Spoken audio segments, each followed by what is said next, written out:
A simple car breakdown spirals into a deadly nightmare when Mallory accepts help from the wrong stranger, and he asks for intimacy. No. We're gonna go on a nice little drive.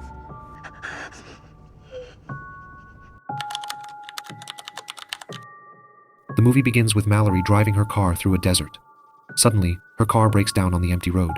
She tries to start the engine, but it doesn't work. Without cell service, she can't call for help. As she tries to open a soda, it explodes and spills on her clothes, so she changes in the back seat.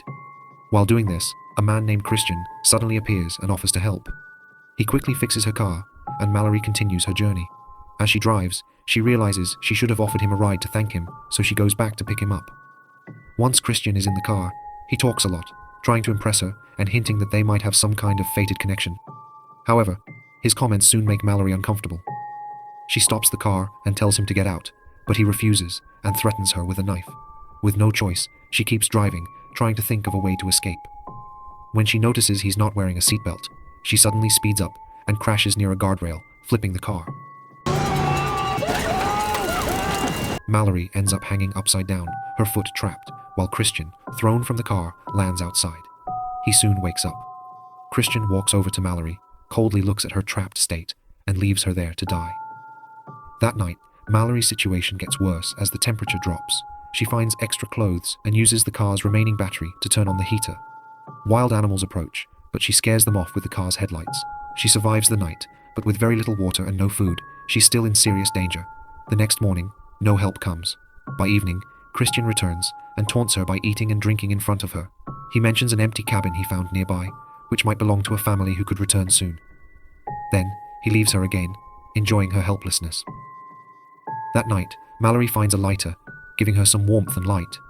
She falls asleep, but wakes up with rats crawling over her. In desperation, she kills one and eats it to survive. In the morning, she hears her phone ring, giving her a bit of hope, but Christian appears before she can answer it. Sensing she's hiding something, he takes her phone and hands her a saw, saying her only way out is to cut off her foot. Then he leaves her again. When it starts raining, she manages to drink some water. She hears on the radio that the main roads are flooded and hopes someone might pass by on a side road. Eventually, a car approaches, but it's Christian again.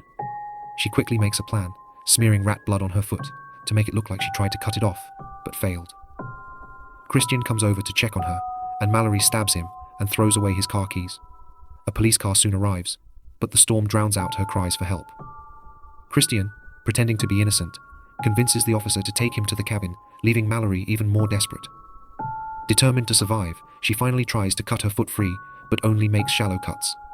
Suddenly, her car starts sliding from the floodwaters, and the door opens, freeing her. Though hurt, she crawls to the river and keeps going. Soon, she spots a cabin and hears cries for help. Looking inside, Mallory sees that Christian has taken the family hostage and killed the police officer. She sneaks in, grabs the officer's gun, and tries to help the family's daughter, Katie. Christian, now wearing the officer's uniform, comes toward them. Mallory points the gun at him, telling Katie to run, and then tries to escape. Christian chases her. In a final struggle, Mallory manages to push him off the balcony, and he falls into a bear trap. Mallory, with Katie, hands him a knife, saying he deserves the same chance he gave her. Then they walk away, leaving Christian to face his fate, and they continue down the road looking for help.